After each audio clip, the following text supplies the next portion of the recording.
We are live, so let's see. Hi everyone, welcome back to Geeks for Geeks practice. So today we'll be discussing the interview series 56. So please give me a +1 in the chat if my voice is clearly audible to everyone and the screen is visible so that we can start on time. And also tell me how was today's contest.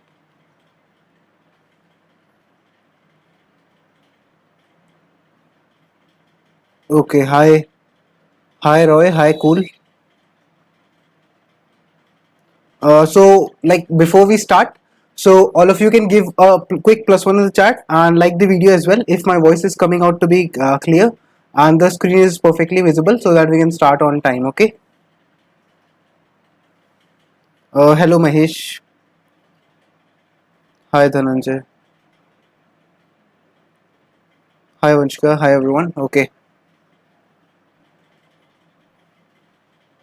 Okay. Perfect. So I think that we can start now. All of you can give a quick like to the video as well. Perfect. So I'll just be opening this screen so that I can every time look at your comments. Perfect. So in case if there is any issue with the audio or the screen, you can tell me at any point of time. I'll be looking at the comments. So now let us discuss the problems for today. So today we had a good problem set, to be honest. Like the second problem, I think it was not that easy. It must have been a medium. It should have been rated as a medium problem, like best notes. But I found this problem to be quite good problem, to be honest.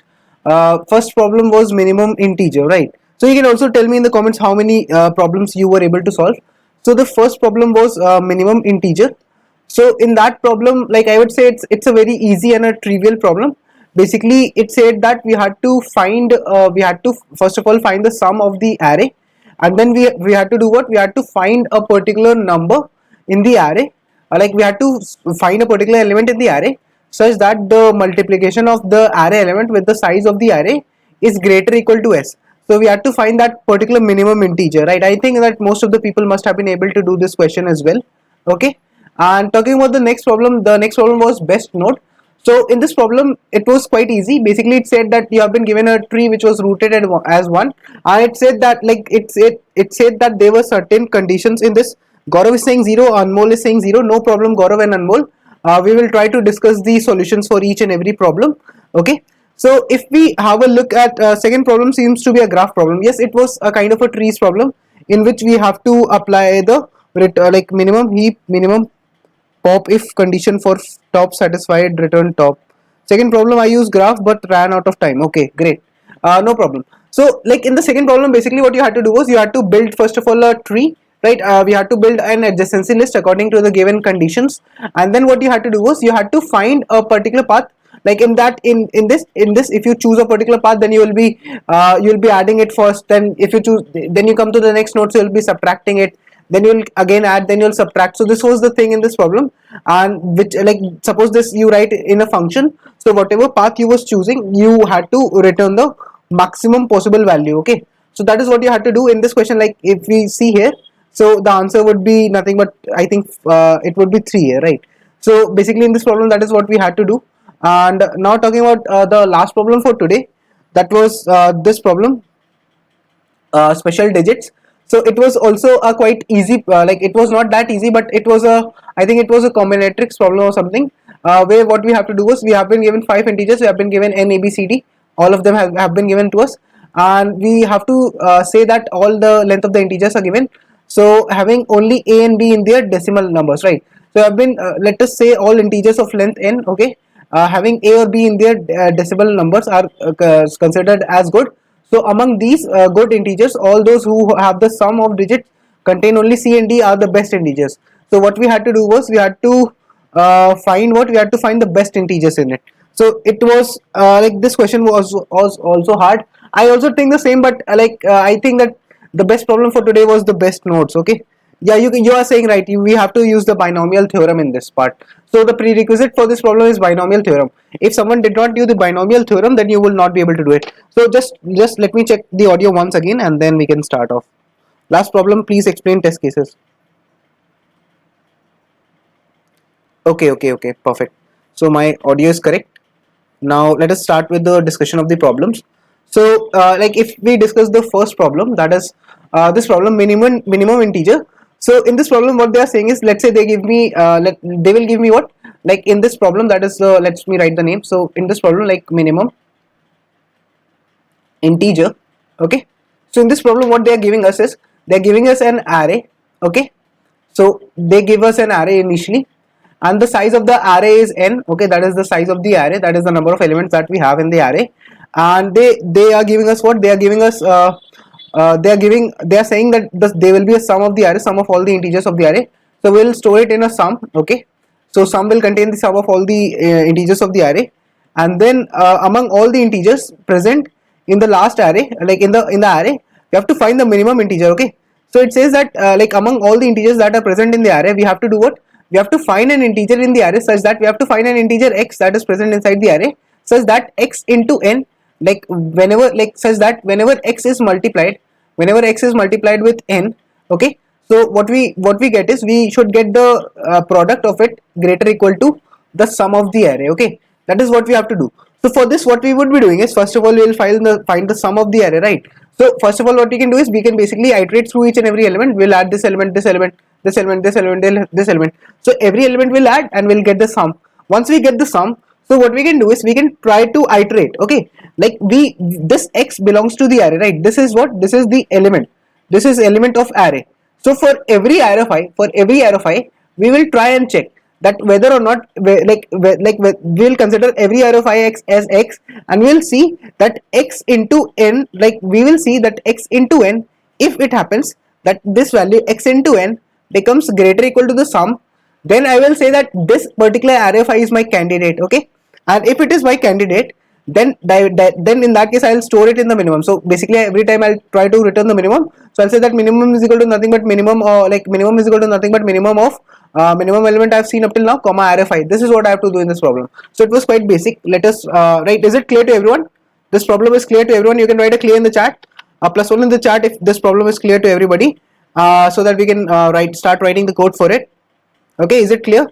All of you can consider to hit the like button as well. I can see 32 people are watching us live, and like the number of likes are quite less. So all of you can give me a +1 if this problem is clear to everyone. Is it clear to everyone? This problem is clear to everyone, right? That we can start writing. Is it clear to everyone? I hope that it is clear, right? It was a quite basic problem.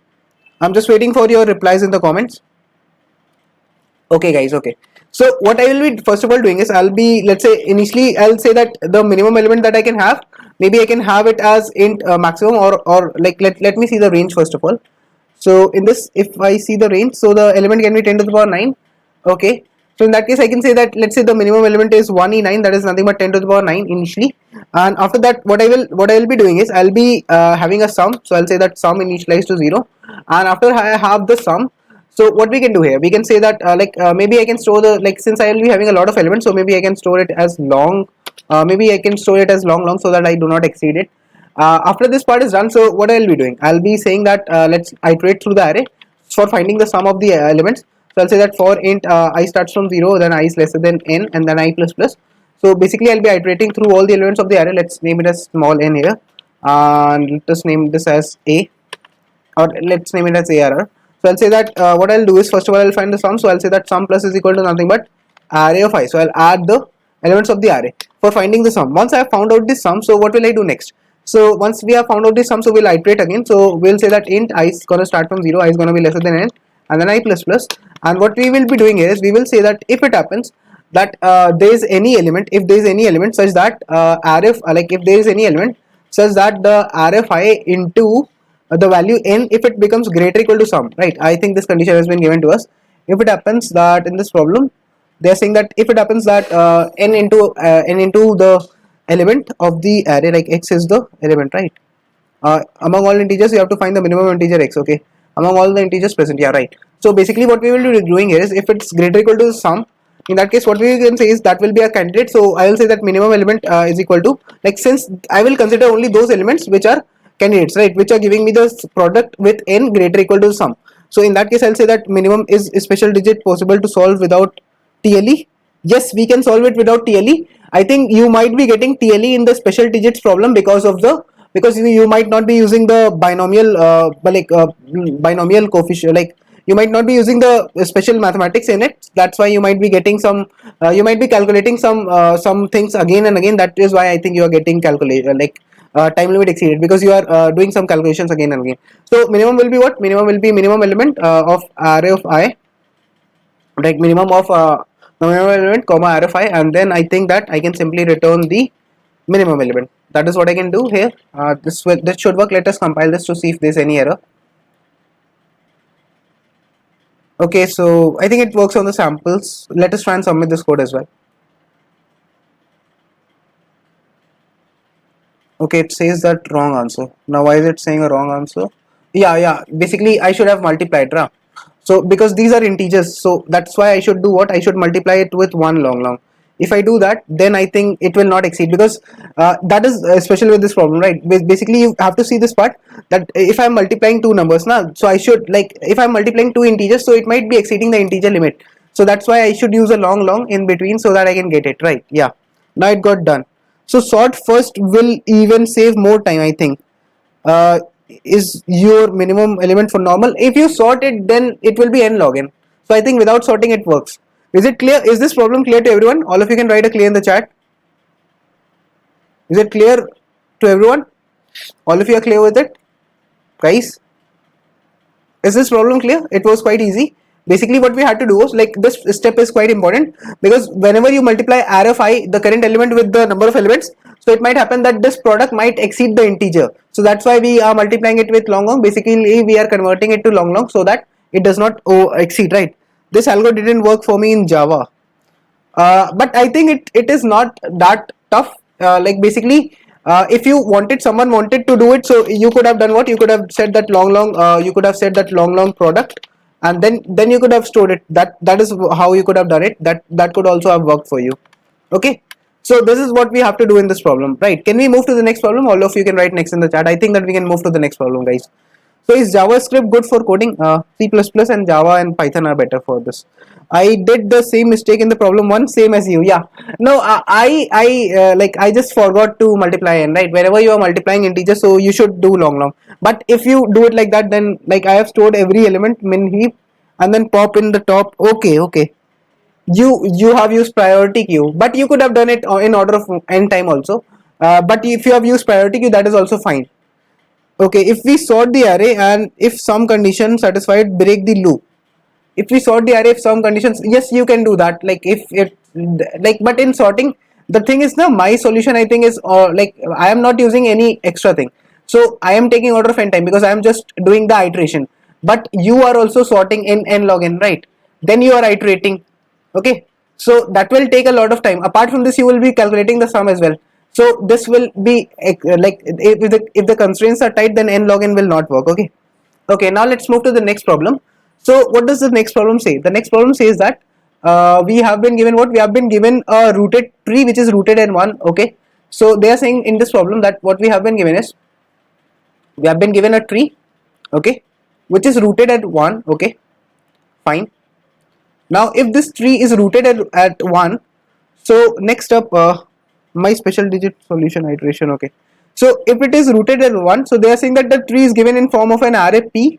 Okay, where pi denotes the pi denotes the parent node I. Okay, so if like, also pi is equal to 0. Okay, as 1 is the root, so every node I has a value associated with it. Okay, so they are saying that it, like, every node I, like it, like, for like, you will have two arrays basically. In this, they are saying that most probably you will have a array P. Let's say n is equal to 3 in this case, and we have a array A and we have a array P to us. So it says what? Let's see. P is basically the parent array, so it is like -1, then 1, and then 1. Okay, and the other array is like 1, 2, and 3. Okay, so that denotes the values, I think. So it says that you will be starting at the node 1. Okay, then the second node is 2. So you know that 2's parent, I think they have given what? They have given us that 2's parent will be 1. Okay, so if in this value you see, this is the basically the parent representation. So if in this case, if we observe, so if the parent value is this, right? Let me just check at the comment. Okay, I hope that the voice is fine. Perfect. So all of you can hit the like button, guys, if you're understanding up till now. So if P is there, right? So if I'm here, so in this case I can say that if I'm at the second node, so first node is not having any parent, that's why it's -1, but the parent of the node 2 is 1. Okay, so that's why I'll say that parent of node 2 is 1. Then it says that parent of the node 3 is also 1. Okay, so parent of the node 3 is also 1. Then it gives me the value. So for the first node, the value that it has is, it has a value 1. Okay, so it has a value equal to 1. The node 2 has a value 2. Okay, so I'll say value is equal to 2 for this. The node 3 has a value is equal to 3. Okay, so this part is clear. So basically you can first of all notice this part, that whatever information have been given to us, so from this parent information, basically from this array that has been given to us, we have to basically first of all draw an adjacency. We have to make an adjacency list first of all. Okay, once we make an adjacency list, then only we will be able to traverse through this graph. Okay, so either we'll be applying a BFS or DFS, that depends on the further problem constraints. But what we have to do is, first of all, to traverse this particular tree that is we can see here, to traverse this particular graph, the like basically that is there. So for this we need to construct an adjacency list. So we will be constructing the adjacency list from the I array. Okay, so what I can basically think of is, like, let's suppose that if I am like if ith node, like if the node I is having the parent pi, right? So in that case, like I will draw an adjacency list in which in it adjacency of I will contain p of I, and maybe adjacency of p of I can contain I. Okay, so this is how I might try to build the adjacency list. Now it says what, like, let's see the problem further. So it says that every node I has a value ai associated with it. That is fine, we have drawn it. Then at up till now, is it clear? I hope, right? So at first it says that you have to choose any node to start with. Okay, so you can start from any node in it, but after that from a node you go to its children node, right? So if you are at any node, right? So let us try and let write this case. So let's suppose that you are at any node. So I'll clear this up so that we can understand this part. So let us suppose that you are at any node, right? So let us try and make it like this. Suppose we make it like this. Okay, so one by one, let's suppose the tree was a bit bigger. So suppose if this kind of a tree has been given, which is quite dense as well. So if this kind of a tree has been given, so they are saying that if you choose, let's say if you choose this node, okay, if you choose this particular node, then in that case you will be moving to the child node. It says that after that, from a node that you have chosen, you can go to any of its children nodes. So if I am at this node, so either I can go to this node or this node. So suppose that instead of going to this node, I go to this node. Okay, fine. Then after that, let's say I go to this node. So this is what I have done. Now they are saying that you have to keep moving to the child node until you reach the leaf node. So it says that the moment you reach the leaf node, the moment you hit the bottom neck, so in that case you have to stop here. Okay, now what it says is, every time you get a new node, so you do this. Every time you get a new node, so you write its value. Okay, so let us assume that the integer sequence is like b. Okay, so it says that, let us say that I followed a particular path and that path is b. So that part can be indicated as b, like let's say b1 minus b2 plus b3. Okay, plus like minus b4 up till whatever value, whatever is the number of nodes in that particular path. So it says that, let us assume that the integer in the path is b. So let us define a function b where which is having things like as follows. So what we have to do is, in this particular tree that we have been given, we have to find the maximum value that we can have. So suppose if I tell you that I started from this node, so in that case the value will be 1, but for the next node the value will be what, -3. So in that case I can say that the value will be -2. So it is not an optimal value for me. Another thing that I could have done is, I could have been at 1, then -2, then I could have got what? I could have got, I think I could have got -1. Then another thing that I could have done is, I could have started from the node 2 only. So if I started from 2 only, then my value would have been 2. Okay, that is what could have happened. Okay, right? Is it clear up till now, guys? Just waiting for your replies. Okay, another thing now that I could have done is here, that instead of doing this, I could have chosen this node 3. Okay, so that 3 could have been answered. So I can see 3 could have been answered, 2 could have been answered, then -1 could have been answered, and -2 could have been answered. So I have to choose the maximum one. Okay, so this will be the maximum one, right? Is it clear? The maximum value will be nothing but 3 here. Okay, so this is what we have to do in the first case. Let us look at the second test case, right? It is saying that if we choose the starting node as 3, then the resultant will be 3 only, right? Now let us discuss this 3, 1, 2 and -1, 1 and 2. Okay, so let us have a look at the next test case. What is function b? Okay, So basically it says that, like, I think it, like, you have to, let's say this is the tree that has been given, okay. So if there is a function b here, okay, so function b is the path. If you see, read the definition for it. So it says that basically what is happening, if f of b is there, right? So let's suppose that you follow a particular path, like if you start from a particular node, then you will keep on moving to the child nodes until you reach its end, right? After this, every time you get to a new node, every time you get to a new node, so you write its value, okay, you write its value. Then let us assume that the integer sequence is like in your path is b, okay, and that b is denoted by this function. So if you go to the first node, then you'll add its value, then you, after the to the second node, you subtract its value, right? Basically, suppose you are starting from something, so you add its value, right? You add that particular node's value. Then if you go to the child, then you subtract. Then if you go to its child, then you add. Then you go to its child, then you subtract. So this is what I think they have given, okay. So that is what you have to do. Like basically, if you choose, like if you start from here, so maybe you have to add this, then you subtract this, then you add this, if you are choosing this particular path, okay. So, and you have to tell the maximum value of f, right? Maximum value of the function that you can attain. Dhananjay, I think it's clear to you, right? I hope that this part is clear, right? So I can see a lot of people are watching us, so guys, please consider to hit the like button if it is possible, okay. So that is what we will be doing here.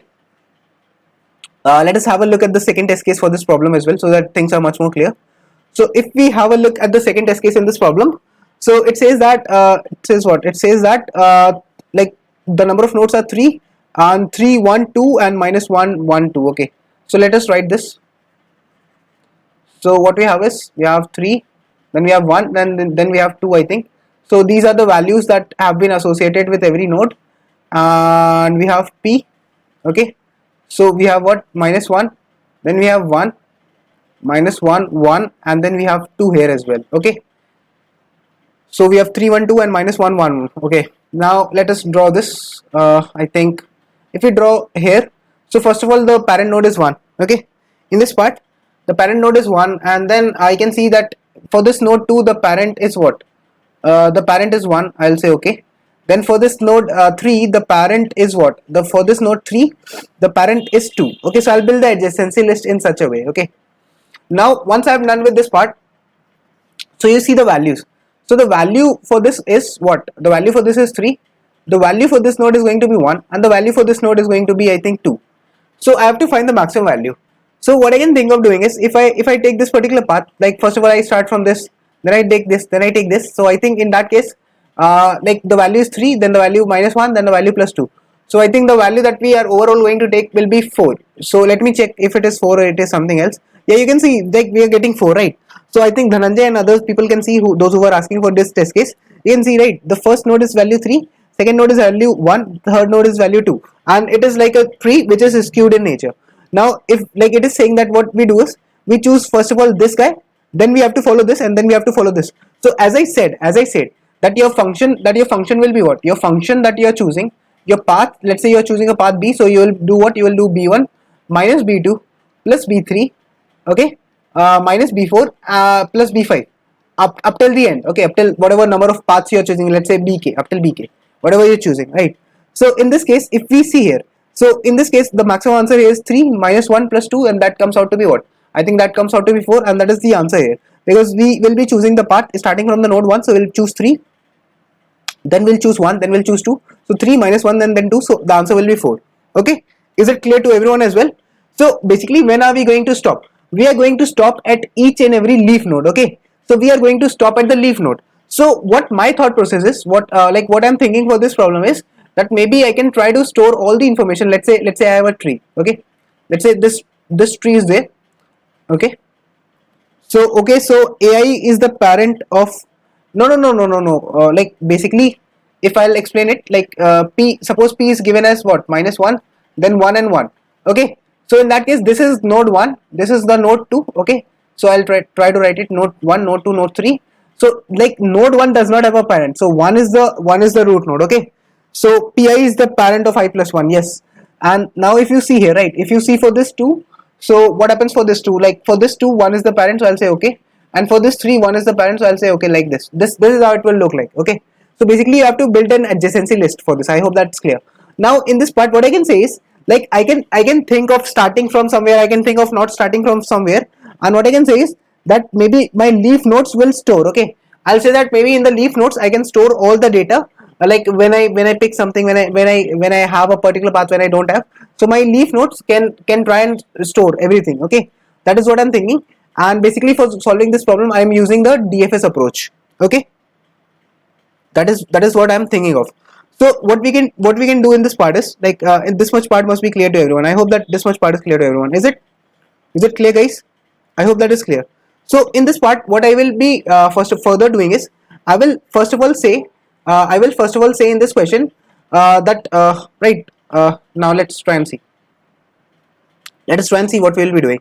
So first of all, I'll be in this function. Okay, so now if I'm in this function, so first of all I'll have a visitor array for myself. Like maybe I can have an answer array, let's say. So let's say I name it as vector, and I'll have a 2D array, but before that I need to build the adjacency list as well. So maybe I'll declare it later on, but first of all I can have, let's say, what I can iterate through this array that has been given to me. So for that, like if I iterate through it, and like if I talk about the parent and the child relationship now, so I can maybe mark the nodes as initially 0. Okay, so initially maybe I can say that this node will be 0, this node will be 0, because the indexes are starting from 0. Okay, so I can maybe mark this as 0, this as 1, this as 2. So that is how I'm trying to do it, right? Is it clear? Why like I'm trying to be a 0 based indexing, right? Is it clear to everyone? I'm trying to be 0 based indexed, so that's why I'll try to do every p of I minus minus. Okay, I think that Anjay is clear. Other people must be clear with it as well, right? So that is what I would try to do. So first of all, we will do what we can basically say that for int like I starts from 0, and then we can say that I is gonna be lesser than the n value that has been given to us, and then I plus plus. So basically now what I'll do is, like, let's take it as n. Okay, now what we are thinking to do here is we are basically trying to do what p array is there. So we are doing a 0 based indexing, so p of I minus minus for decreasing the like for making it 0 based index. And then suppose once I have done it, right, once I have done it, so basically what I can think of doing is I can think of building the adjacency list. So I can say that vector int adjacency list I can have for all the n nodes that are there. I can have the adjacency list. So I will build the adjacency list now. What type of adjacency list? So I'll try to iterate for all the n nodes first of all.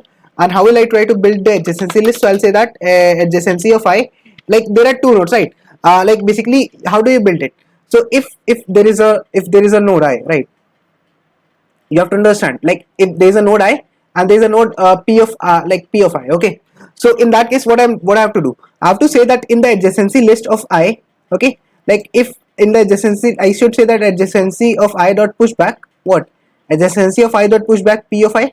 Okay, another thing that I need to do is, because this can be bidirectional, so adjacency of p of I dot pushback, what I will do is I'll push I in it, right? So is it clear, like how am I building the adjacency list?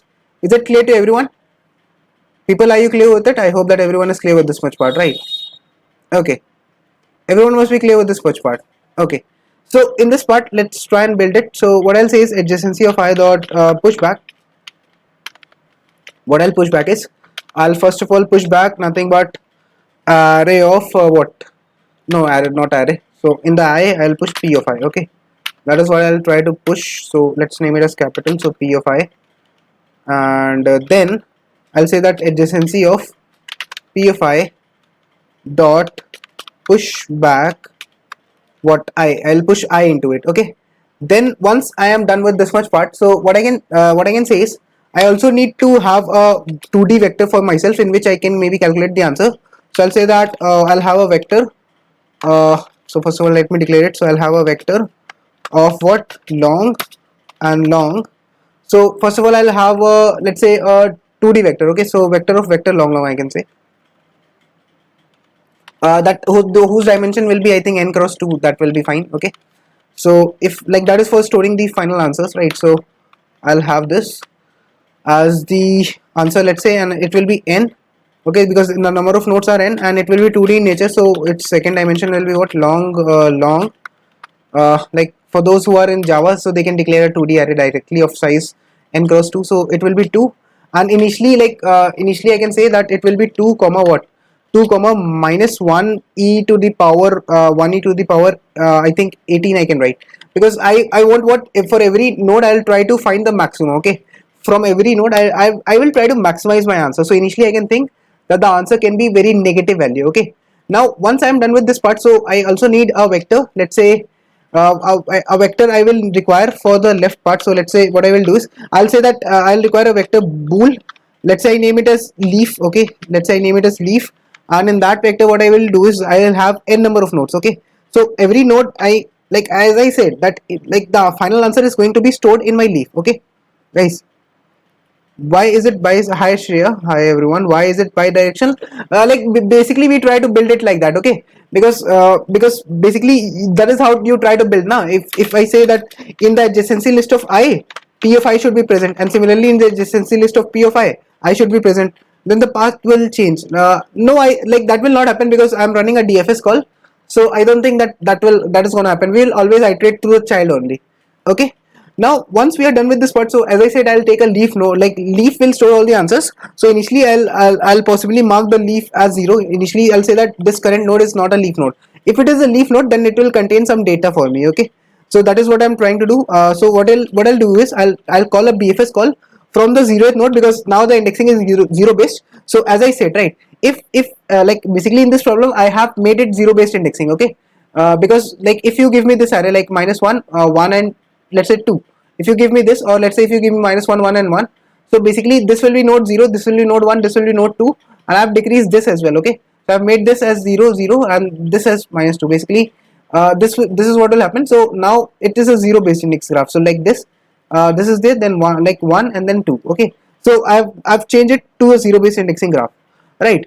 After this part, so if I'm calling a DFS, so I'll call the DFS from where? I'll call the DFS from 0. Initially I'll indicate that its parent is what, its parent will be -1, and I'll pass the adjacency list. I'll pass the answer vector, and apart from the answer vector, another thing that I'll pass is I'll pass the array A, and I'll pass the leaf. Okay, is it clear? That is what I'm thinking to pass off here. So is it clear to everyone? But in general you cannot go from child to its parent. Yeah, you cannot. So should comment line number 42. So if I is the parent of pi, maybe I can comment it like later on. If I have any issues, then possibly I can try to comment. So question of tree, not graph, so not bi-direction. Maybe I can comment it for now, no problem. You know, question third solution. Okay, now what I'll do is I'll start my DFS from 0. Okay, then I'll pass -1, and after I've passed -1, so what I'll basically do is I'll have answer. Like first of all I also need to pass the adjacency, right? So let's say I pass the adjacency list, then after I've passed the adjacency, then I'll pass the answer vector that I've declared. And another thing that I need to pass is I need to pass what? I need to pass A. Apart from this, I'll pass the leaf as well. Okay, so I think this much values I need to pass. And then suppose that after I come from the DFS call, so I'll say that I starts from 0, I is lesser than n, because these will be the number of nodes for me. And let's say what I'll do is, as I said, the leaves will store the answer. So I'll say that if it happens that the guy is a leaf. Okay, so if the ith node is a leaf. Okay, if the ith node is a leaf, so if it is a leaf. Okay, so let's say if it is a leaf, in that case what I'll do is it will store the answer for me. So I'll say that maybe I can have a result. So should I have a result? Yeah, so maybe I can have a int result initialized to what? Let's say I can maybe initialize the result as something like 0. No, maybe since I want the minimum, so since I want the maximum, so I can initialize the result as like -1e18. Okay, so I'll copy it here, so that like just a bit down, so that I can explain it here, right? So this is what will happen. Basically I'll have a result that will store for me. So I'll say that result is equal to what? Result is equal to nothing but the maximum result of, like, it will contain two conditions, right? As I told you that whenever you are maybe starting from it or not starting from it. So let's say what I'll have is answer, and like result will be nothing but maximum of what? Result comma, like if I have to write it, so result will be maximum of result comma the answer of what? Answer of, for the ith node, 0, that is when I maybe not take it or take it, and then answer of I and then 1. Okay, so for every ith node which is a leaf node, it will contain the path. Okay, when I include, not include, things like that, then I think that I can simply return the result. Okay, and now in this part, after this part is done, so I need to implement the DFS function for myself. So how will I write the DFS code? So I will here say that like, is it clear up till now, guys? I hope that it is. Is it clear up till now? Okay. So guys, all of you can consider to hit the like button. Let me just check for the audio. DFS function for myself. Okay. So now we will implement. Let's try and implement the DFS function. So what we will be doing in the DFS function is I'll be having the long. I'm looking at the chat. So whatever you want to say, you can say that. So maybe the DFS function is not returning something. So I'll have a DFS, and after I have the DFS, so I'll say int v is what I will have. And in this DFS function, after I have the int v, so I can say that I'll have the parent, let's say parent, and apart from this I'll have a adjacency list. So vector int like vector of let's say int of adjacency list that I will be having. Okay, so adjacency list comma, as I said, I'll have a 2D vector. So I'll have a vector of what? Vector long. Okay, long what? Like this, and I'll pass it as reference so that I do not have to copy it again whenever I call the DFS calls. Then I'll have what? I'll have a vector of int. Ampersand leaf, that will tell me whether a node is a leaf node or not. Then once I have called for the DFS call, so what I will say is I will say that initially I'll mark the I'll say that like is leaf, like initially I'll say that is leaf is equal to, let's say, 1. Initially I'll consider the current node to be a leaf node. Okay, so maybe I can mark it as true, you can say. So initially, like, maybe I can mark it as 1 directly. So I'll say that initially it's true, right? Then what I'll say is that I need to iterate through the adjacency list. So I'll say that auto, like my child, the child node is to what is like child. I'll iterate through the adjacency list of my current node that I'm at. So let's say the current node is nothing but v. Okay, so like in that case, what will I do? So I'll say that if I have iterated, if the current node that I'm at, if the current node v that I'm at, if it is having the children, then that means it is not a leaf node. So in that case, I will mark the leaf as 0. That means it is not a leaf node. And now I will first of all calculate. After calculating, I'll return the DFS call for the next. So what I will be doing here is I will say that in this part I need to pass my child. Apart from my child, like if I'm passing my child, so I'll pass the parent. So parent will be v. Then I'll pass the adjacency list in the DFS call every time. And after that adjacency list, I'll pass the answer here. Then once I've passed the answer, so I also need to pass the leaf part to it. Okay, also need to pass whether it's a leaf or not. Is there something else that I'm forgetting? Maybe I also need to pass like a, right? Just so I have not passed a in this part, so possibly I need to pass the a value as well. Okay, so have I passed a in the DFS? Yes. So after answer I have passed it, so let's pass it here also. So I'll say that vector int ampersand, let's say a. Okay, so this will tell me about the answer a. So let's say after answer I have a, right? So this will be the part like when I will be calling the DFS. Now I need to do the computations. Okay, now in this part, now I need to do the computations. Is it clear up till now, guys? All right, and a, yeah. I've passed a basically now. Okay, so now what will I do? So I need to say that after this part has been done, so I'll calculate. Now I'll calculate. So I'll calculate the calculate the answer for the current node. Let's say I'll calculate the answer, let's say, for my child node. So like first of all I need to check. Now I need to check that if like I will run the DFS call only if the parent is not equal to the child, right? If I'm calling and the parent is not equal to the child. Okay, like if the parent for the current node v is not equal to the child, so if I'm not reaching it again, then only I'll call it, otherwise I'll not call it. Okay, so because I'm not using a visited array here, so that is why I'm doing it. Is it clear to everyone? Is it clear, guys? This condition is clear. I hope that it is clear, right? It's very easy condition. I'm just looking at the chat, so you can tell me. Okay, so you are saying what you need to take care of sign, so I will take care of the sign as well. So I'll say that the answer for the child, okay, I'll say that in that case the answer for the child for 0, right, for like answer for the child and then 0 will be what? It will be the maximum that I can calculate. The maximum of the answer for the child, 0 will be nothing but the answer for the what? I'll say that it will be maximum for the child with the, like, I think that is why I should have a DFS call for it, but okay, let's check. So in this case, if I pass a 0 here, right, so basically 0, and then I'll comma answer of what, like if I'm at the parent, like if I have a particular parent, So let's say my parent is v, so parent and then 1 plus the a of this thing, a of what, a of the child, the current child value. Okay, that is what I will have here. So am I having more than two values? No, it will be maximum of answer comma this thing. Okay, fine. Now another thing that I can have is answer for the child 1. Okay, answer for the child 1. You have to notice that this is just the main part of the problem. It will be nothing but maximum of what, maximum of answer of the child and then 1,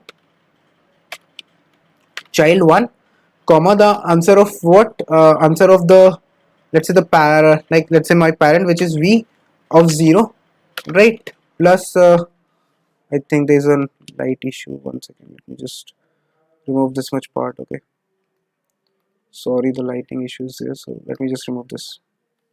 Okay, so now what I would do is I would simply say here that this much part is there. So in this case I can simply say that answer of this will be nothing but a of v of 0, like v of 0 plus a of the child, okay, the current child that I have. So I'll add this thing up in my answer, and now once this part has been done, okay, once this part has been done, so I think that now it works. But apart from this, I needed to do one more thing. Like after I have passed it, so I'll say that the leaf of v, the current node v, if it is like, I will say that whatever it's the status, I need to update it. If it is a leaf node or not, I need to update this thing. So now let me try and compile and see if there's any issue with the code. Okay, so there are several compilation errors. So it is saying that vector, okay, so in the line 1, like, have I made some mistakes? Okay, let me just check. So int v, int p, then I have the vector int adjacency. This pass as the vector. Okay, yeah, so like one bracket issue is there, so I'll resolve it now. So basically in this part, if I see here, so I need to have it like this. I think now it will get compiled at least. Is it clear up till now, guys?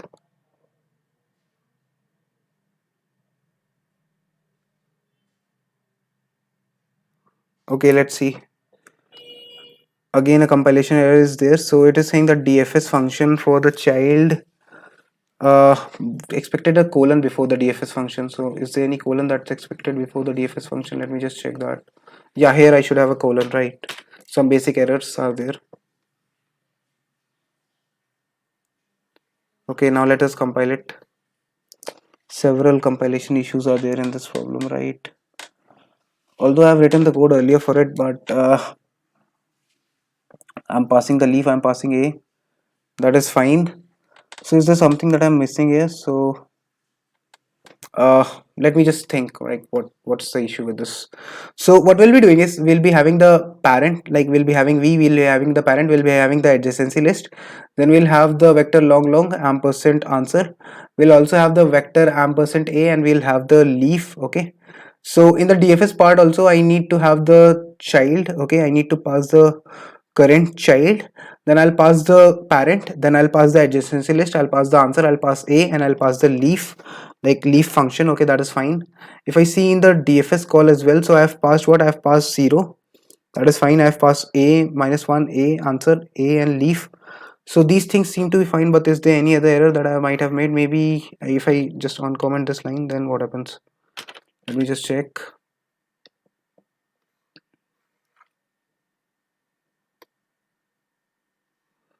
Okay, like still I'm having errors, so let me just check this part. Okay, so like for the leaf part it is this, then for this part it is this, then for this part it is this. Okay, so the error here is that I will be having vector of long. So should I, like, did I take vector of long there as well? Like I have written long, so the answer I've taken is long actually. That is fine, but I have taken the leaf as bool, so I should take it as here bool here. Okay, that was my mistake that I was making, I think. Let us try and compile it now. Okay, one more error. So what's the error? Result, it is saying result is equal to minus 1e to the 18. So should I take it as long? Yeah, I should take it as long now. But in that case I would, yeah, so basically I can take it as long because it will overflow otherwise. Let's see.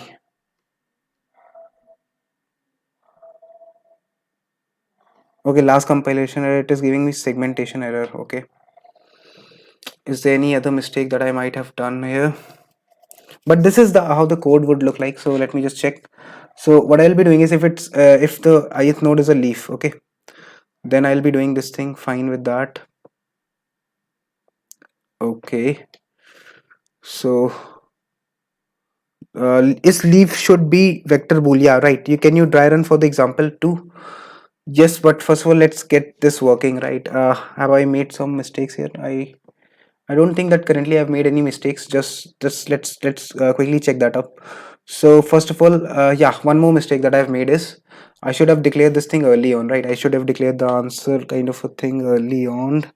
Yeah, so initialization part has not been done by me, so I can declare, let's say, it here. And then what I can say is that for, like, I will iterate for all the nodes, like starting from I is equal to 0 till I is lesser than n. Then I can do an I plus plus here, and after this part is done, so what we can do is we can say that v of I 0, right? Like answer of I0, I can say. Okay, answer of I0 is nothing but, like, initially I can mark it as a of I. Okay, for every node I can mark it as a of I initially, because I need to store it when I'm taking it. Okay, now let me try and compile this to see if there's any other error. Okay, compilation error is there, so yeah, compilation error can be resolved here, although I'm taking so much time, but this is how we have to do, like, this is the overall implementation of this problem. Runtime error we are getting. Okay, so what could be the case when we are getting a runtime error? So what I will be doing here is I'll be iterating and decreasing the frequency of every guy. So I'm starting from this thing. Okay, so starting from the node 0, let's say I don't decrement it and I write it like this.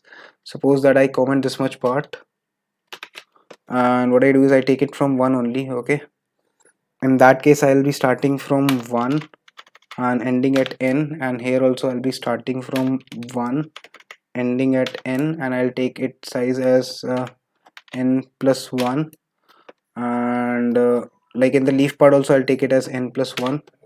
Now let me try and compile this. Okay, there's some error in this code, but I don't know what, like, error is.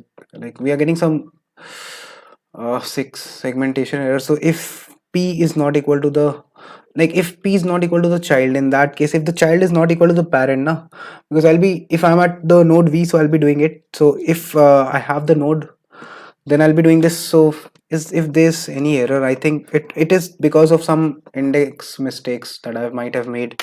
So, like, one second, let's do it as one base indexing once again. Okay, 0 base indexing, right? So if this part is there, so is there any indexing mistake that we can make here? So we have the leaf initially marked as 0, then we will mark it as true here. That is fine. Okay, so how to master entry in this? Can you give the code in the chat? Like, I'll give it 1 second. Like, for that I have to open the YouTube comments, right? So maybe I'll give it after the session is over. I'll give it in the comments. Okay, that will be fine for you. I'll just debug it after the session is over, and then we can do it. But since we are running out of time, so, like, but this will be the code. I don't know why we are getting a runtime error. Maybe I'll just try to check once again. So what we are doing is, basically, we are having the long end, we are having the answer, we are having n, then we are having vector long. Okay, fine. Now we are having two indexes, -1, like initializing it to very negative infinity. Then I'm iterating through all the nodes. I start from 0, I is lesser than n, then I'm doing an I plus, basically I'm initializing a v of I0 to I. Then what I thought of doing was, I thought of this thing, that basically I thought of having the all the p parent array that is there for me. I thought of having the parent array for like this. Okay, yeah.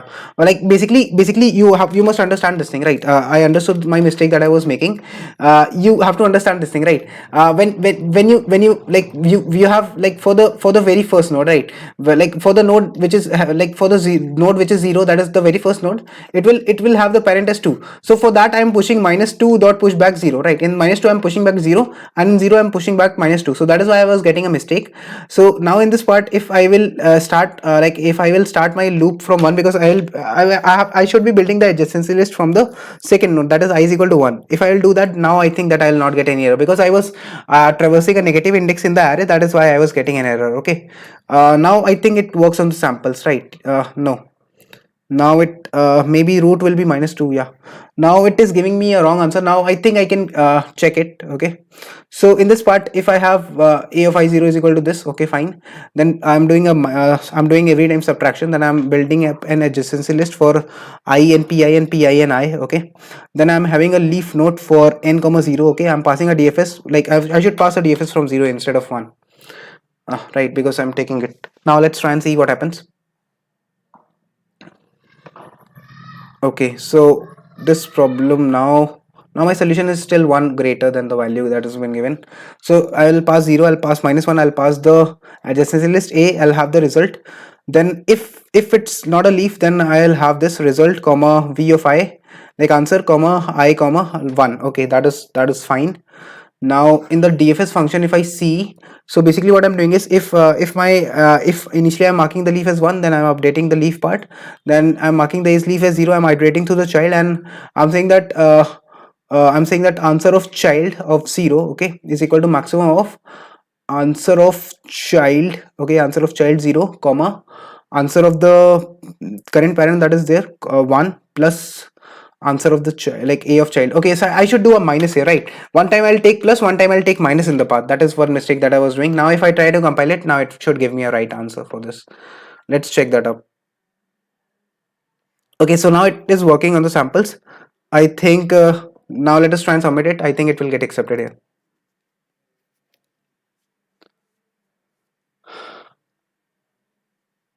Okay, so you can see that this problem got accepted, right? So it was quite normal problem, to be honest. Like basically, like it was like it depended on how you write the child function. Like one time you will, if you are taking the part, right? So one time you will, if you are taking the your child, okay, so one time you'll add, okay, one time you'll add the child, and one time you will subtract it. Daksh, okay, great, right? So one time you'll add it, one time you'll add if you're taking your child. So one time it might happen that it will come as an addition in your sequence, and one time it will come as a subtraction, like as a subtraction in your sequence. So that was the most important thing, and you just have to do the dfs part. And for someone who was saying that maybe I can do it without this, so let's try and comment it and see, maybe it will also work. Let's see. So you can see here, right, if I don't build this like for like I think whoever was the person, I'm not sure, so he was saying now that I have to, like, it has to be one directed. But if you see now, if I comment the second adjacency list line that I'm making, p of I dot pushback I, so in that case I'm missing this thing. So that's why you have to build it like this only. Otherwise, if it is, unless and until it is specifically mentioned, you will not be doing this thing. Okay, now let us move to this problem, that is special digits. Okay, like all of you can give me a +1 if you are clear with the previous problem, right? All right, all right. So like I've removed the screen because currently the light is not there. Okay, now let us discuss this problem, that is special digits. So in this particular problem, what we have to basically do is, in this problem we will be try line number 64. Try line number 64. Okay, so let's do this. I dot pushback pi. Yeah, basically in parents, yeah, you are right. In parents, if I push, now it will work. Yeah, correct, correct, correct. You are correct. Now let's try and submit it. Khilwala, you are right. I think your question will get accepted now. Let's see what happens. Yeah, it got accepted, so this is also fine. Either you can build it like a of I, and like in adjacency list of p of I you can build I, and in I you can build p of p. So both can happen, or you just build it for the parent. That is also possible, right? Great. Now let's try and have a look at this question, that is special digits. Okay, either you can build it like, okay, fine, my voice is clear. All of you, I'll request you to give a please like to the video. If you're watching till here, we have been discussing the problem since last 1 hour. Okay, so now let us discuss the last problem for today. So the last problem was special digits. Now what does this problem have to say? So in like maybe I have a bit lesser time, so I can discuss just the logic of it, and I can show you the code that I have already written here. Let's see. So in this what I have been given is, they are saying that I'll be given 5 integers, so I'll be given 5 integers. Let's write them. So let's see what they are saying. So they are saying that I have been given 5 integers. They are saying that I have been given n, then I've been given a, then I've been given a, b, then I've been given c, then I've been given d. Okay, so these are the integers that have been given to me. And furthermore, it says that let us say all the integers of length n having it is saying that let us say that all the integers which are of length n. So for all those integers which are having the length n, only a or b in their decimal representation are good integers. Okay, so it is saying that only those integers are good that are having a or b in the decimal representation. So if you see a is equal to 1, b is equal to 2, so basically for those number, like for those integers of which are of length 2, basically those integers will be considered as good which are having a and b, like a or b in their decimal, right? So those will be considered good which are having those numbers of length n will be considered good which are having a or b in their decimal representation. Okay, in their decimal representation, I'll say okay, fine. Now it says further that they will be considered as good integers. Now it further says that also among all the good integers, all those integers whose sum of digits contains c and d are the best integers. So it says that it says that, like, let's say you have considered the criteria. Please, last problem, please explain n is equal to 7 and this was giving output 35. I will try to explain it if possible. Okay, definitely, Roy, I will try to explain it. So it says that among all the good integers, right? So let's say these are all the good integers. So among all the good integers, it says that among all the good integers, those integers whose sum of digits contains only c and d, whose sum of digits contains only c and d are the best integers. Okay, so that is fine. So basically it says that among these all the integers, right, all the integers whose sum whose sum of digits is contains only c and d are the best integers. So we have to find the answer, and it says that since the answer can be very long, so we have to do this thing. So third question problem is not good description and contrary to explanation constraint. Why we do modulo when n is 10 to the power 5? Okay, so I'll explain. Praveen is saying why we do modulo. Okay, so Praveen, what can happen is you have to understand that since n value is being given, but the answer does not depend on n, man. Like in this case, if you do, like, let's say I talk about something like a Fibonacci, right? Or let's say I talk about factorial, right? So if I talk something like factorial, so you will understand, like, when I talk about something like a factorial, like n factorial, in that case, like for 5 factorial, even when n is 5, for 5 factorial is very large, like I think it's 120. So if you see 6 factorial, I think it's 720, right? So you'll observe that for smaller numbers it is so large. So what can happen is the calculations can go large, right? When you will do the binomial for this problem. So in that case what will happen is basically the constraint, like the constraints are low. You are saying this, but in that, like, what can happen is the answer can go out of bound. The answer can go of the higher capacity than that an integer can hold. So that's why you need to take modulus with 1e9 plus 7. Is it clear? Prabeen, is it clear? I hope that is clear to you, right? All right. So let us discuss this test case. So it says that n is equal to 2. So I'll say fine. Like, let's discuss this test case. So for the cases when n is equal to 2 here, okay. So for the length of 2, a is equal to 1, b is equal to, like, let's write it 1, 2, 3 and 5. Okay. So 1, then 2, then 3 and then 5. So a is equal to 1, b is equal to 2, c is equal to 3 and d is equal to 5. Okay. This is what is happening here. Now in this case, if I try and observe here, so Praveen Patel, what are you giving in the test case? I'm not able to understand this. Okay, so they are saying that the good integers, right? So all the length of, like, all the integers of good length, like 2, they can be a lot of integers, right? Starting maybe from 11, you can say that they can be a lot of integers, but like you have to consider all the good integers only. So they are thinking, what are good integers? Good integers are 12, 2, 11 and 21. Okay, so it is what it is 12, then 22, then 21 and then 11. So basically you can observe this part in this problem. Basically it's like you can see, right, in why this is a good integer. This 12 is a good integer because it is having this value 1, right? This is having a. Like b is a good integer because it is having 2, then the third integer, that is 21. 21 is n is 10 to the power 5, and number of digits, yeah, right. Like khali khila wala is saying the right thing, Huzaifa is saying the right thing. Then if you see for this case, right, for this case, like if you see this, so in that case it is having both, then it is having one of, so that's why it is eligible. Like maybe 31 could have been eligible as well, but the problem with 31 is, like if you see, right, so in this case, if you see for this case, so you'll observe that the best integers are what, like these are the good integers, but out of them the best integers are nothing but 12 and 21. Why are good integers 12 and 21? Because the good integers are 12 and 21 because the sum of the digits of 11 and 22, right, sum of the digits, like sum of the digits, what is the sum of the digits of all? So if I try, like these are good, right, these are all good integers, but if you observe, so what are the best integers? So for this, first of all, try and find the sum. So what is the sum?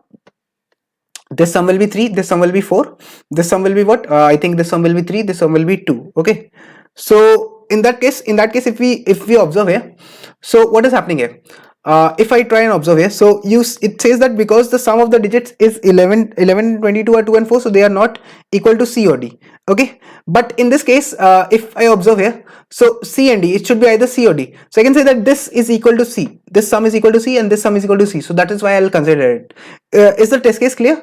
Like someone was saying to have a look at this test case as well, or any other test case, I'm not sure. So I'll just scroll through the comments. Okay, so you are saying it was giving the output as 35, but like Roy, the case is that if n is equal to 7, so in that case you will have a lot of digits, right? You will have, like, you'll have 7, so that will, the test case will be very, very large to draw, to consider. Okay, now in this case, what we can say here is, for n is equal to 5, number of digits of a and b will be 2 to the power 10 to the power 5. Okay, right, now you see this case. So when n is equal to 1, so you just have one digit. Okay, so maybe I think that when n is equal to 1, so let's say you talk about the single digits. So let's say you talk about 1, 2, maybe 3, then 4, then 5, then 6, then 7, then 8 and 9. Okay, and then here we have a is equal to 1, b is equal to 1. Okay, so we have a is equal to 1, then we have b is equal to 1, then we have c is equal to what, 2, and then we have d is equal to 3. All right, after this part is done, so like you can see, like what are the good integers. So we can say that only one good integer is there, that is this. So I can say that good integer is just this element 1, but it, like I need to have the sum as 2 either, or either the sum as 3. So I'm not satisfying either of these constraints. So since I'm not satisfying either of these constraints, so in that case I can say that there will be no good integer and the answer will be 0 for this case. Okay, that is what we are doing here. Now like let us try and see what will happen in this problem. Okay, so in this problem, like first of all, see what will be given. So we will be basically given what, we will be given, like we'll be given the n, a, b, c and d. Okay, and we have to find the number of best integers. So I have a code already written for it, so let's try and check this out. So first of all, like in this problem, everyone must be clear that there will be a lot of permutations and combinations. Okay, so for that what I'll be using is, I'll be using the bin power. Okay, I have to use the bin power because there will be a lot of exponential like it is saying, how can you have the sum 2 or 6? Like for a is equal to 1, b is equal to 6. Okay, he's saying for a is equal to 1, b is equal to 6, c is equal to 2, d is equal to 2, n is equal to 7. How can you have the sum as 2 or 6? Is it actually required that the sum is 2 or 6? Yeah, it says that sum is 2 or 6. So for n is equal to 7, maybe you are right. So is it something that the test case, is there any problem with the test case in this let me just do one thing. Whatever code I have written, let me just copy this here. Okay, let's try and submit it here. Let us remove all this part from this. One second, let's check what's the part. Okay, so yeah, so I have the colon and everything with me. Okay, fine. Let us try and first of all remove this much code. Like whatever code I have written, I think it will get, like Bipin, you are saying the right thing. So was there any test case like this? Can you tell me, like Roy, can you tell me, is there any test case like this where you had to find this thing? Because I also feel that if there is a test case, even 7 once. Yeah, you are right. So is there any test case like that? Okay, so I think my code is working fine on the samples. Let us try and submit it. Okay, but first of all, let me check on your test case. So let's put this as a test case that you have mentioned. So in this case, if I see the test cases, so basically what you are saying is, you are saying run for 7 1. Okay, so I'll run for 7, then I'll run it for 1. Okay, then what, I'll run it for 6, then I'll run for 2, and then 6. Let us try and compile this and see what happens. So you can see I'm getting 35. Yeah, so the answer for this is 35. I'm also getting it. Maybe they can be test cases here. So you are saying that when a is equal to 1, okay, then a is equal to 1, b is equal to 6. So in that case 6 are allowed, but the sum is given as 2 and 6. Okay, 2 and 6. So how can I have that sum? That is also one of the problems. Okay, 10 is valid answer for n is equal to 7 and 6. Okay, can you explain this on any other day? Like, I think it's getting late, right? Yeah, but 1 second, let's see. In this case they are saying that c is less than this. Okay, so like, are digits zeros allowed? I think zeros must be allowed as well, right? The, like, it is saying that a and b, right? So I think that Roy, the thing with this case is, like, I think zeros are also allowed now. That's why you can have it. Possibly zeros are also allowed. Enter custom test case 2 1, like, what, 2 1 2 3 and 5 via char. Even I had got it an input number exception. I don't think that is any problem. So now I'll tell you the code in brief, because we are running out of time. So basically what we are doing here is, first of all, as I mentioned, right, you will be using the binary bin power here concept, that, like, bin power and factorial is a prerequisite for this problem. So I'll mark my n as 10 to the power 5, like 10 to the power 5 plus 5. I'll have the m as well. That is something that I require for the calculations part. How will I use u? I'm allowed to use only a and b. No, no, no, no, no, no, no, no, no, I don't think so. In this case, if we, like, am I allowed, like it says that you have, like, having digits only a or b in the decimal. So I should have the digits as only a or b. Okay, so I can have either a or b, na. That is the thing here. A or B. A, and it is not said, it does not tell me that A and B, na. It says that I can have A or B. Roy, are you understanding this? Like, it says that, let us say, all integers of length n. So you have to consider all those things that are having only A or B in their decimal representations are good. Okay, so only A, like only A or B. Okay, so having only A or B. A or B. Okay, so in that case I think that you are correct. So in that case I have, like, you are saying that having only A or B, so in the decimal representations are good, only A or B, so no other digit is expected. In that case, the output that you were telling us, the sample output that you were telling us now, so I think that is right. Like, basically you have told us the right thing, that in this case, whenever, like, if I have a test case like this, so in that case the answer should not be actually possible. If it is just allowing us to have the digits as 1 and 6, then we cannot have the sum as 2 and 6. So, but 0 is neither A or B. Yeah, right. So that is also right. So only A or B for good. Correct. Bidoped as per description and explanation. Similar best in C's and C in description, but in example output C or D. Yeah, so there's some problem, there's some concern with the problem. I think this either there's some problem with the test cases, according to the, either the problem has not been made according to test cases, or maybe this issue is there because having only A and B in the integer representation. So if you have like the numbers having only A and B are considered as good, but in that case, if we even have, if you have told this case, right? So you have told the case like 7, like n is equal to 7 when I have 7 digits, and when I have 1, and then I have 6, 2 and 6. So this I have A, this I have B, this I have C as, and this I have as D. So in that case, you are saying the right thing. Either I should have this or this. But even if I have 1, 1, 1, 1, and then 1, 1, 1, so 1, 2, 3, 4, and then 3. So in that case, like if I either have these only, so I will not get this sum and this sum. So that is the concern. So I think there is some issue with the problem statement in that case. You are saying the right thing, I think, because like it is saying having only A or B in the decimal representation. So I think Bipin, your your part is correct. So you have understood, like you are saying the right thing, I think. Okay, so like let me just explain this problem furthermore. So what I just did for this problem was give sum 22 and has 2 digit, which is C. So for number is 111666, okay, gives the sum 22 and sum has digits 2, which is C. Okay, so is it asking that? Okay, yeah, man, like Roy, you must be correct. So problem statement is not wrong. Yeah, like as Praveen has explained, like you, like the sum no, should not be C or D. Sum should have what? Sum should be having like the problem is not correct, sorry for that. Basically it is having C or D, like it should have only C and D in the sum, okay. So that is always possible, as it has been told by Khali wala, that suppose that if this case is there as he has written, so I'll write his case only.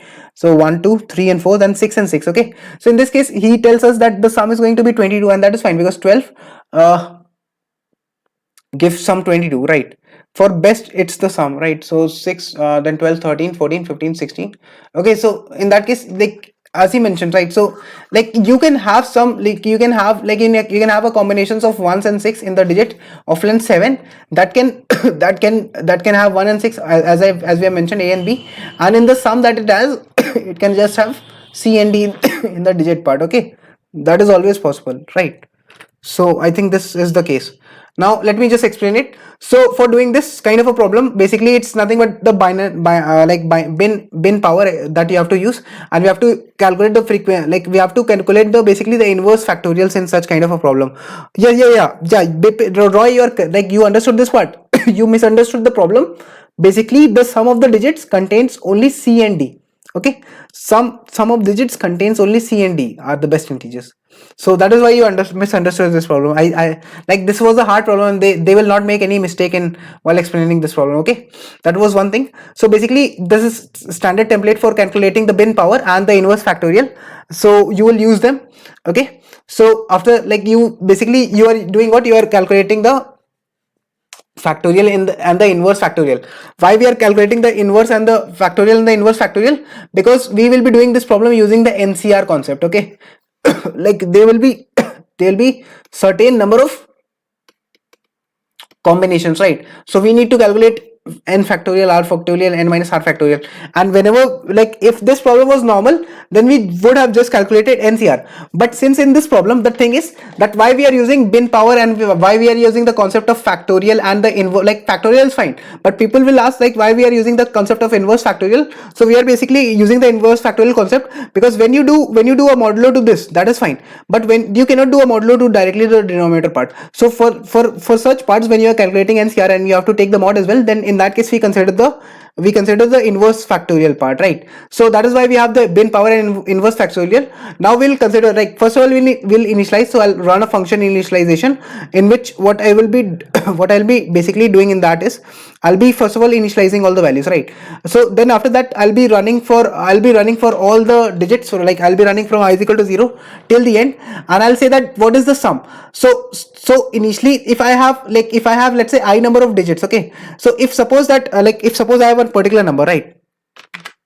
Suppose I have some number of digits, okay. So in that case, if I number of digits are occupied by A, right, if the n is the length, okay, if n is the length of the digit, okay, you think of this part, like basically binary exponentiation and factorial is not that difficult. You have to understand that if n is the length, okay, if n is the length if suppose current length is n, so in that case I will be spending I in, like the sum will be what, the sum of the, like this part, basically this part you have to understand that this sum will be what, sum will be the sum of the digits. So in this, suppose suppose I number of digits are A, okay, I number of digits are A, in that case I into A will be there, plus the rest of the digits. How many digits are left? So in that case, n minus I digits are left.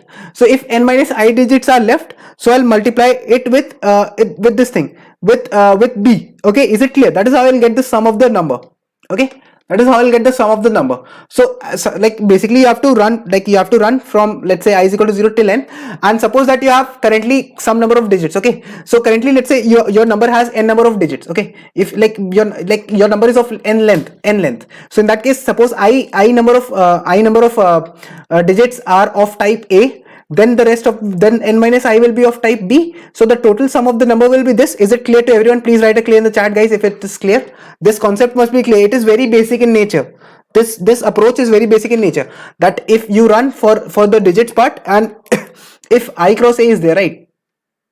So if I number of digits are are of the type A, so they will contribute I into A, and then rest of the digits is n minus I, so you multiply it with B. Then initially what we will think is, we will think that our number is a good number. Okay, so we will get the sum, right? Suppose you get the sum. Suppose what you do is, you get the sum, right? Suppose you get a particular sum, so your number is already a good number, right? +1 in the chat for this part, guys, if you understood this, that you will run a loop for, if the length of the current number is n, then I'm running a loop, so I number of digits are of type A, and then B number, like n minus I, then in that case the rest of the digits, that is n minus I number of digits, will be of the type B, right? So they will have certain sum contributed. So after that, what I'll do is, I'll try to find the digits of this sum. Okay, I'll try to see that if the sum is greater than 0, so I'll try to see. So if it happens that any point of time, if any digit is not equal, like if it happens that any point of time, if the digit is if the digit is not equal to C, and it is not equal to D. Okay, if the digit of the number is not equal to C, or if it is not equal to D,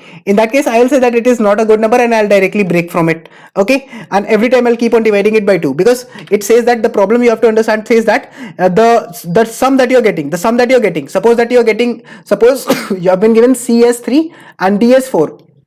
So suppose that sum that you're getting is like of the type 3, 4, 4 and 3. So that is good. So initially you'll mark it as good. But suppose you have been given a number, you have a number like, you have the sum as 2, 3, 3, 4. In that case, like you will say that, okay, this digit is fine, you remove it, divide the number by 10, then you check for 34, then you check for this 3, it is fine, so you remove it, then you check for this 3, you remove it. Okay, right? After this you check for this. So in this digit that is currently sum modulo 10, this digit is neither equal to C, it is neither equal to C, it is neither equal to D. So in that case you will say that it is not good anymore, and you will break. So for this you will not have any combinations, right? For this number you will not have any combinations. Otherwise what you will do is, otherwise if it is a good number, right? So in that case you will find the number of combinations, right? You will find NCR for it. Okay, you will basically find the NCR for it, like you will find the NCR for it. Okay, is it clear? By taking the modulo part, is it clear? By taking the modulo, so in that case you will find NCR. Is it clear? You will find the number of combinations that are good, and then after you have calculated the number of calculations, so once the number of calculations have been done, so we can simply return the final answer. So we'll be adding, and you can see now, right? If I'm doing factorial, right, as I mentioned earlier, if you are doing normal factorial, then the answer is so long. So if you are doing NCR for every time, so it will be so long, right? And you can understand, like basically the number of combinations that I can make is what, like if suppose the current length of the number is n, and then I have I digits. Okay, so in that case, like this will be 1 NCI. Okay, because this will be what, factorial of n upon factorial of I in like n minus I, and that is the number of combinations that I can make, like the number of combinations that I can have for this special number, right? For this special number I can have this much combinations. So for every special number, for every good number, I'll try to find the NCI for it, right? Basically I'll try to find the NCR for it, take the modulo with m, right, with take the mod with it, and then in the answer I'll add it up. Is it clear? Please write a clear in the chat, guys. Is it clear? I hope that is clear, right? Okay, so that is what you have to do in this problem. If it's clear to everyone, please write a clear in the chat. I hope that this explanation of this problem is also clear, right? Is it clear?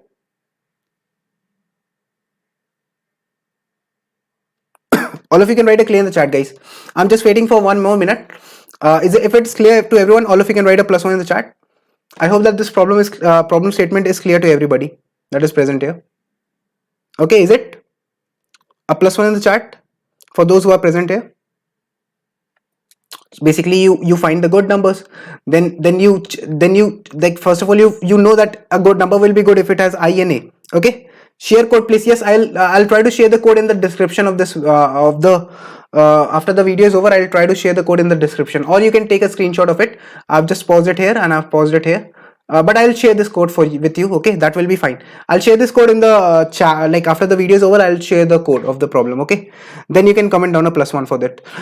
So that was it. Like, if like, guys, I hope that you have understood. Like, this bin power and inverse factorial is nothing. You can just copy these functions, but basically you have to calculate the NCR, right, the number of combinations. And first of all, you directly make the number as good. Okay, but for making it as special, it should have C and D.